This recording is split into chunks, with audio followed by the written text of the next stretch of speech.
ইউক্রেনের রাজধানী কিয়েভে রাশিয়ার ক্ষেপণাস্ত্র ও ড্রোন হামলায় অন্তত ২৬ জন নিহত হয়েছে। নিহতদের মধ্যে ৩ জন শিশু রয়েছে, যাদের একজনের বয়স মাত্র ২ বছর। ইউক্রেনের স্বরাষ্ট্র মন্ত্রণালয় জানিয়েছে, বৃহস্পতিবার চালানো এই হামলায় ১৫৯ জন আহত হয়েছে, যার মধ্যে ১৬ জন শিশু। শুরুতে নিহতের সংখ্যা ১৬ জন বলে জানানো হলেও শুক্রবার ধ্বংসস্তূপের নিচ থেকে আরও ১০টি মরদেহ উদ্ধার করা হয়।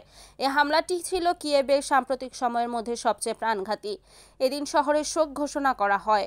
একই দিন ভোরে দক্ষিণ পূর্ব ইউক্রেনের জাপোরিঝিয়া অঞ্চলেও আরেকটি রুশ হামলায় একজন নিহত হয়। ঘটনার কয়েক ঘন্টা পর ইউক্রেনের প্রেসিডেন্ট ভলোদিমির জেলেনস্কি পশ্চিমা মিত্রদের প্রতি আহ্বান জানান, তারা যেন রাশিয়ার শাসন পরিবর্তন ঘটানোর উদ্যোগ নেয়। এদিকে যুক্তরাষ্ট্রের প্রেসিডেন্ট ডোনাল্ড ট্রাম্প রাশিয়ার কর্মকাণ্ডকে ঘৃণ্য বলে উল্লেখ করেছেন এবং বলেছেন, মস্কোর বিরুদ্ধে নতুন নিষেধাজ্ঞা আসছে। তিনি রাশিয়াকে ১০ থেকে ১২ দিনের আলটিমেটাম দিয়েছেন আগ্রাসন বন্ধের জন্য, নইলে কঠোর ব্যবস্থা নেওয়া হবে। Desk news, Kamruzzaman Kamrul, NN TV.